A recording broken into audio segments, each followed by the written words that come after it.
welcome to What Shall We Say to These Things? I'm MJ. And I'm TJ, and this is your low-key ghetto Bible study. This episode, we're going to be looking at Esther Chapter 2. The first few verses, I think verse 1 to 20.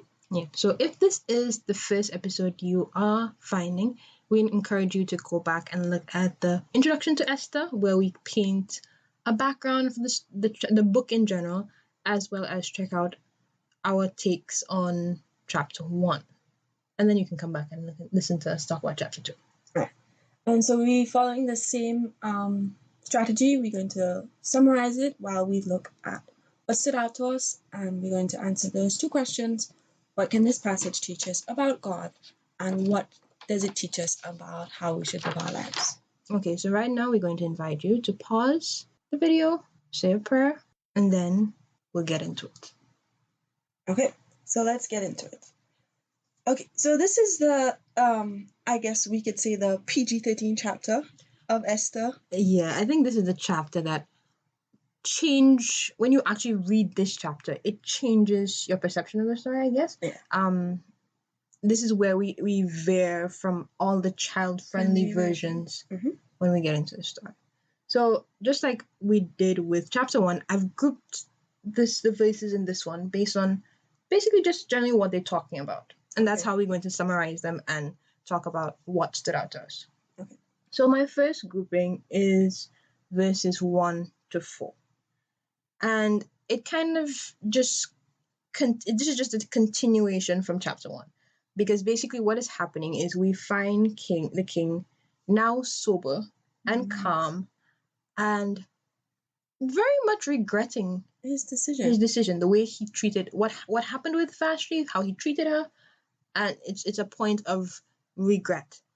And what I found interesting is that at this point in chapter 1, he got advice from his noblemen, the high class upper guys. But in this part, he's getting advice from the servants. These are the people who personally serve him. I didn't even notice that. Yeah. So I checked it in different versions, and I think this is NLT. NLT says his personal attendants make this suggestion. And it looks like it's something they've been thinking about because they present him with a well thought out plan. And they tell him, here's what you should do. We have 127 provinces.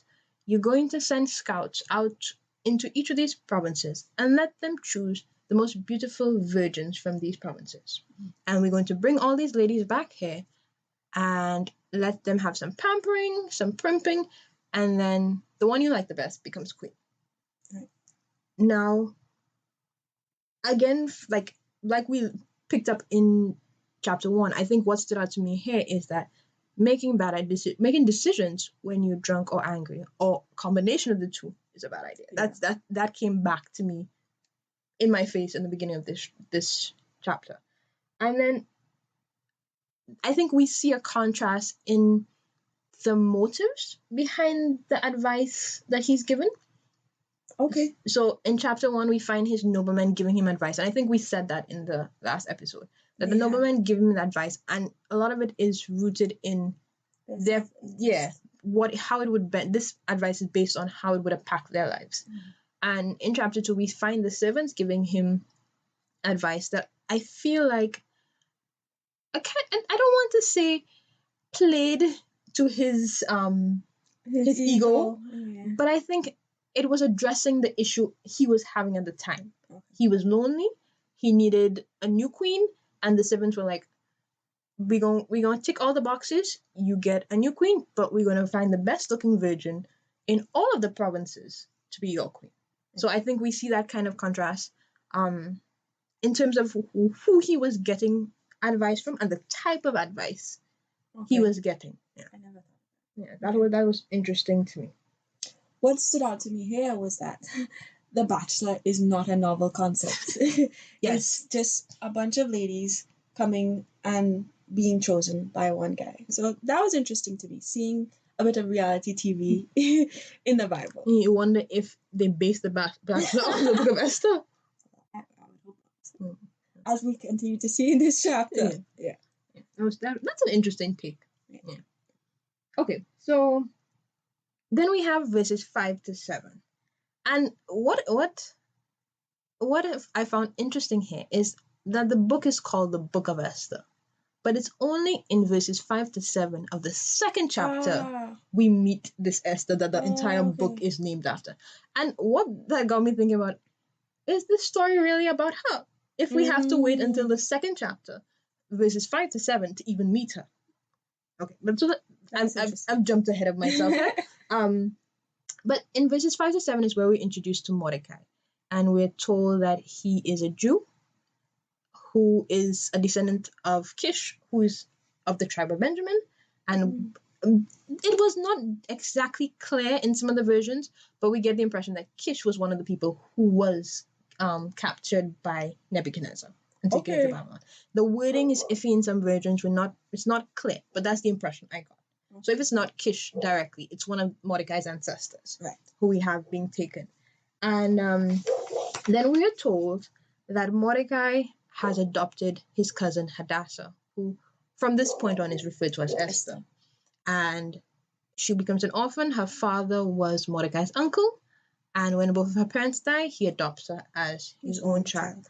And I think it's put differently in the different versions.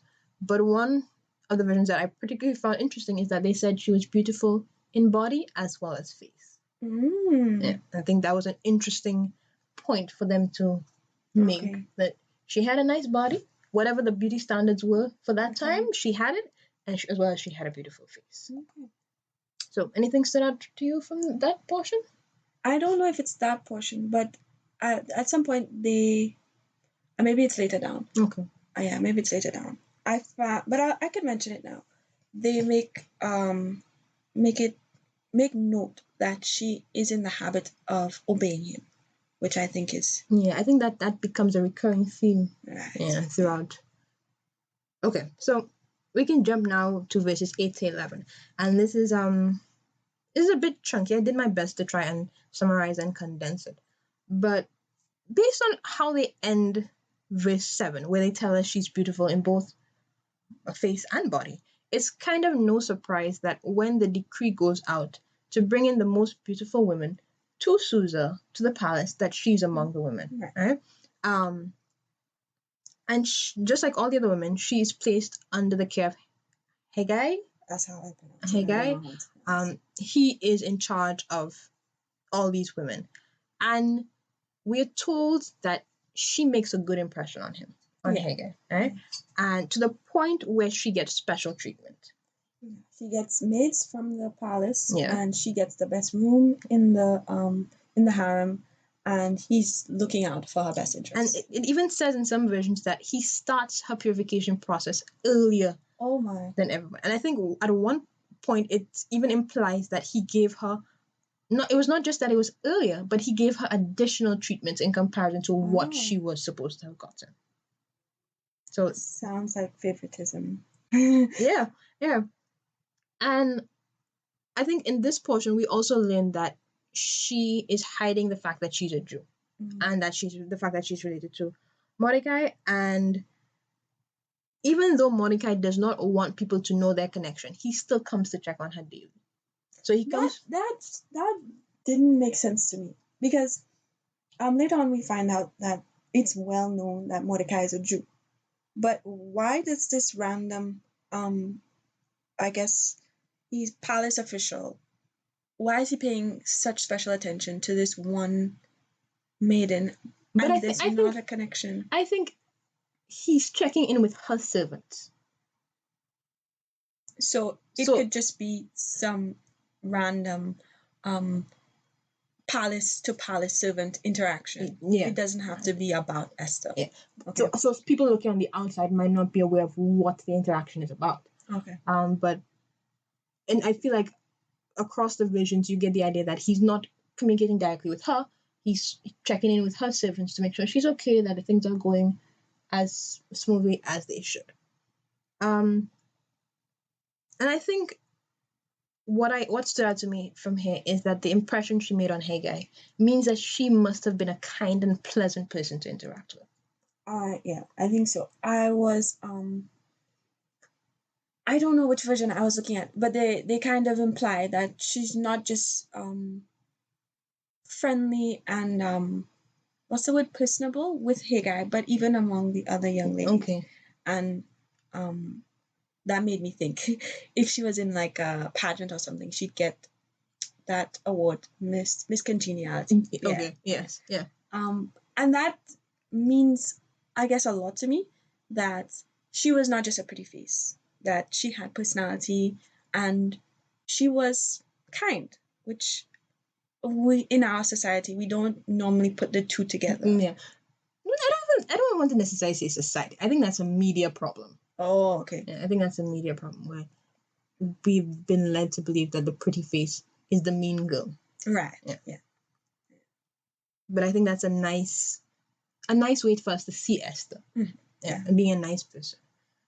But what I found interesting, what I was thinking about, is that to me it seemed like Haggai's action was not just merely about her making a good impression on him. I think for me, I want to make the assumption that it was a vote of confidence on his part that she would be chosen as queen. Ah, okay. Or that he wanted her to be chosen as queen. She would make a good one. Yeah. And so he's doing everything in his power to give her the upper hand. Yeah. Because what I was rereading it this morning, and it stood out to me that he took 7 servants from the king's palace to help her. And I feel like he could have gotten her servants from somewhere else. Okay. And so to deliberately take them from the king's palace to give her the best room in the women's quarter, to me it was him in a way saying, I already think you are queen status. You are my queen. I bow down. That kind of, it gives me that kind of vibe, that kind of energy. And I had never considered that before. Yeah, that this was possibly his way of saying, I like you for queen. You have my vote. You have my vote. Yeah, I think that was cool. I want us to spend a little bit of time talking about this part. It says that she had been instructed by Mordecai to not let anybody know she was a Jew. Okay. Yes. That's something I noted down too, that she hides her identity. And I don't know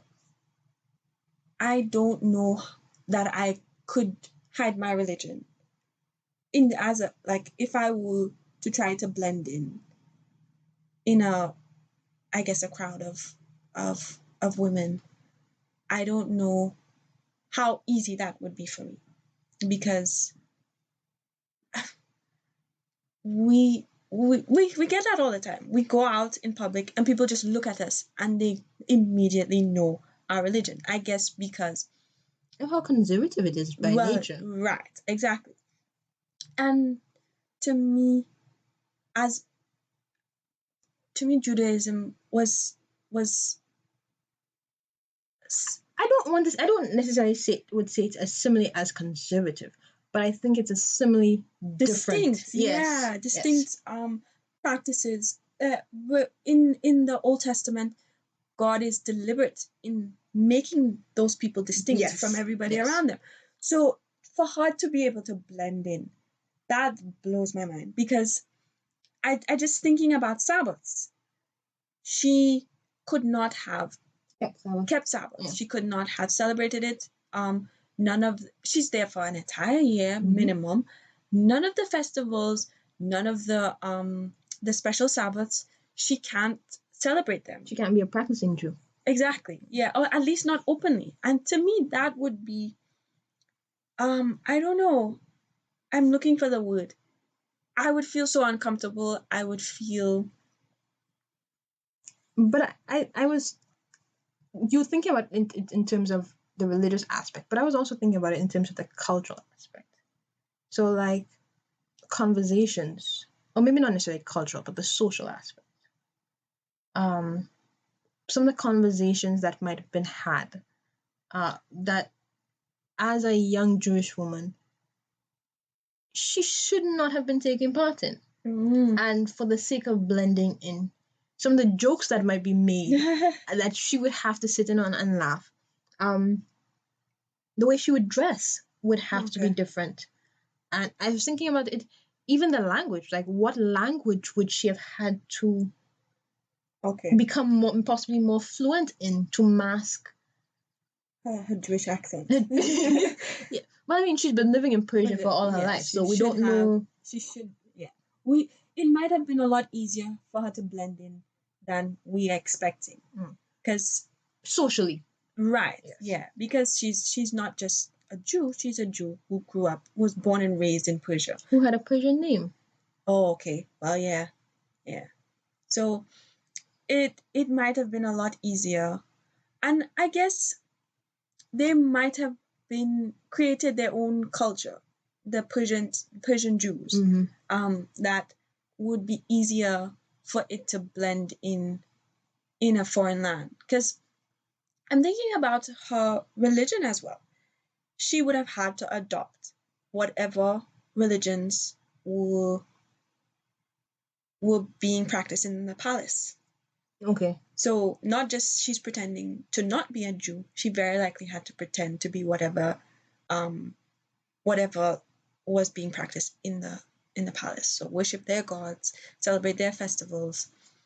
And I don't know how she managed.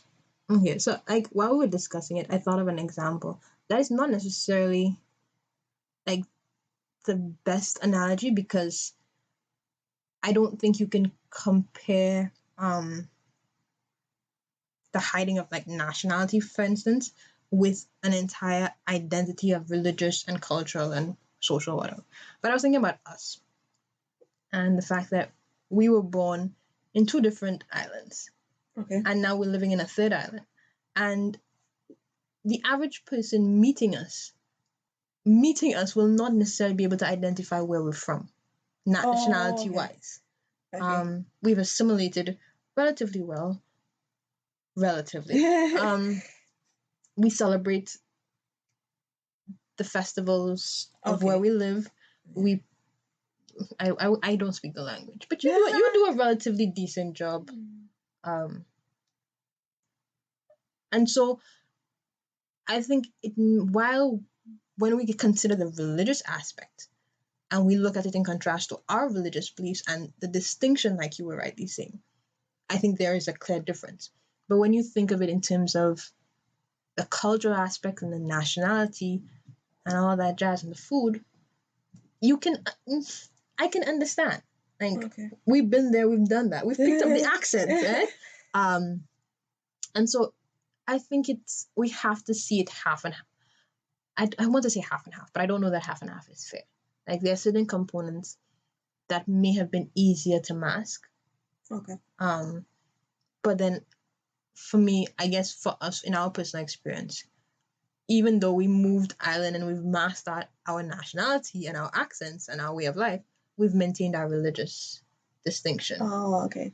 And so I think that's where my analogy lacks the sameness, I guess. Anything else on that? I don't have anything. No. Okay. So we have just two more groupings. We have 12 to 17 and then 18 to 20. So let's continue. In 12 to 17, we find out about the rest of what happened in relation to the women and the king. So they basically tell us that the women are going to be pampered for a year, and the year is split into two groups of 6 months. So in the first 6 months, they're doing things to purify themselves, their skin, their hair, all that good stuff. And in the latter 6 months, it's more primping. So it's fragrances and oils and I guess cosmetics, learning to apply makeup, that kind of stuff. And so they take a year, just fixing up. Yeah. And then they would go to the king one by one.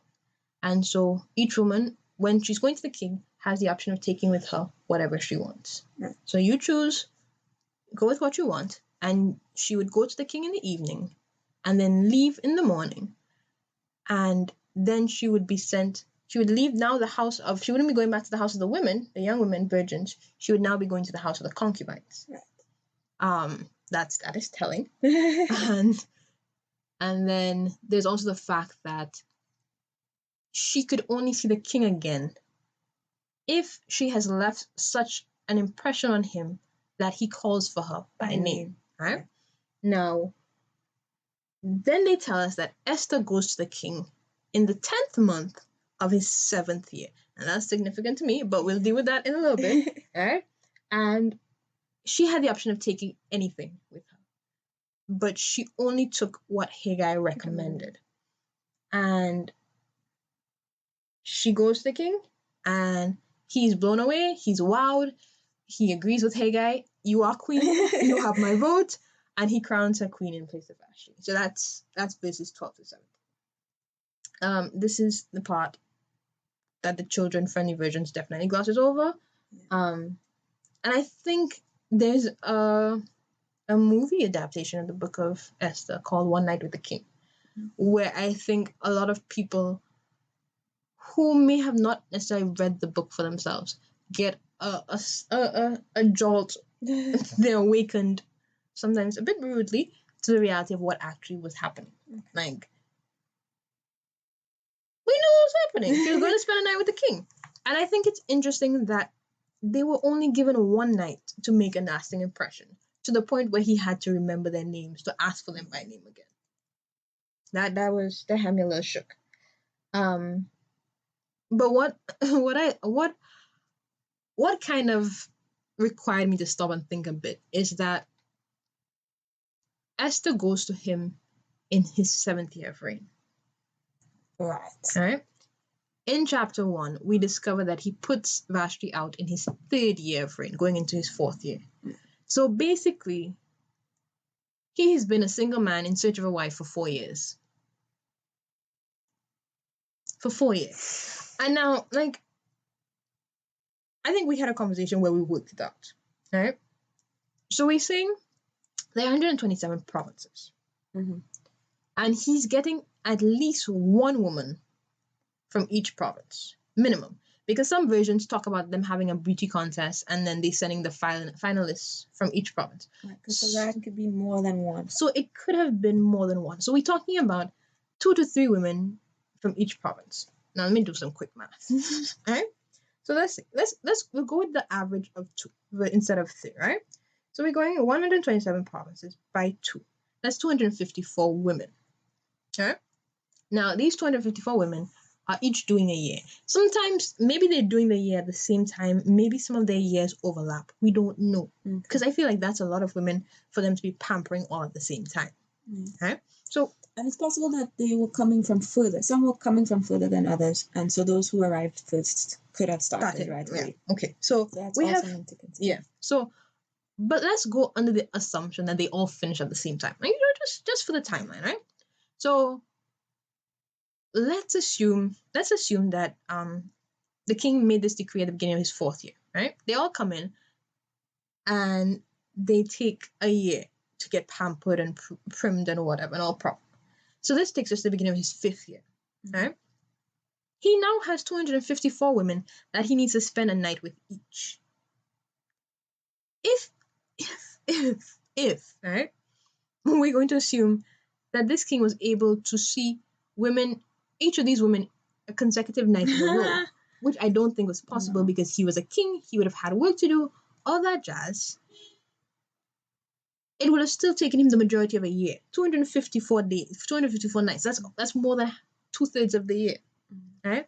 And so that would have still brought us around to somewhere in his 6th year.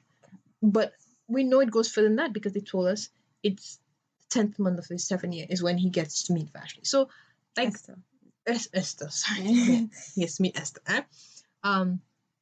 So this man has been waiting, looking at woman after woman, being like, no, it's not her. No, it's not her.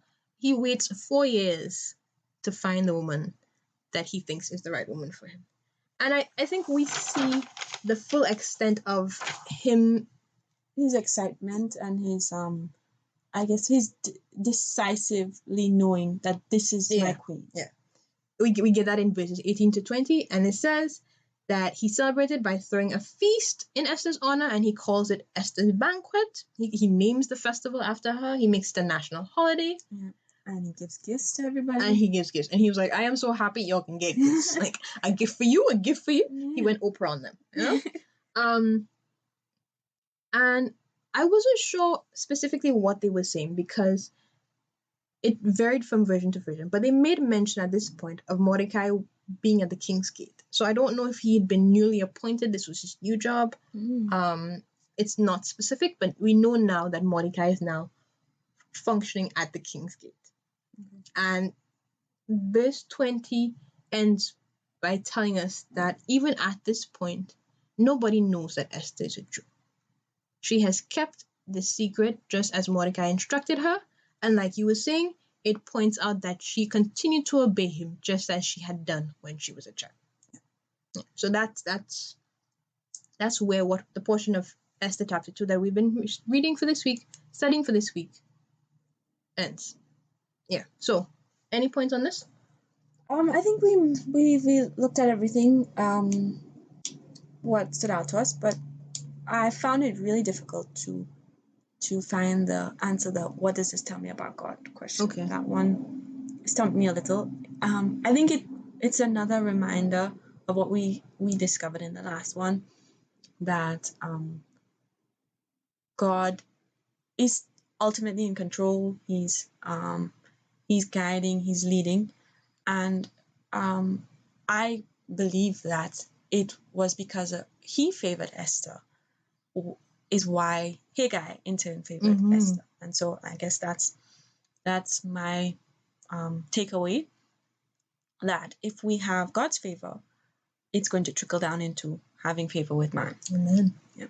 So that's my the other thing I noticed as well is that we're being reminded that Esther is hiding her identity. So on the outside, she is not a practicing Jew. She is a regular schmegular heathen girl, right?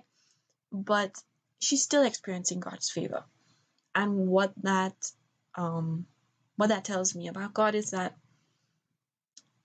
who he gives his favor to is his business. It has nothing to do with how people look, how they behave, and he is looking on the inside, and he's working based on his plan. And so that bleeds into how I should live my life. God can favor anyone, no matter what they look like, no matter how they behave. And so I should not be judging anybody based on their behavior or how they live. And even though to me, on the outside, it doesn't look like they should be worthy. Right. Exactly. Yeah.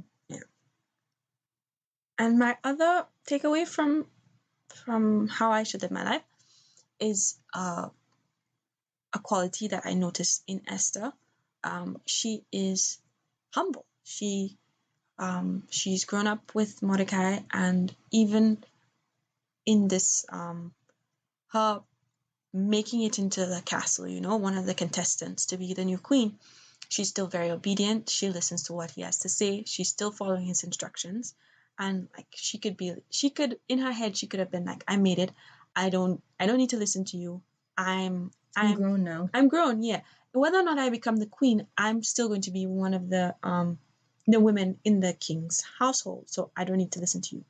And then you even have her listening to Haggai, and I'm following his instructions, and paying attention to what he has to say. And that shows to me humility, and that's something I would like to adopt. Taking advice from people who wiser, older, right, more experienced. Yeah.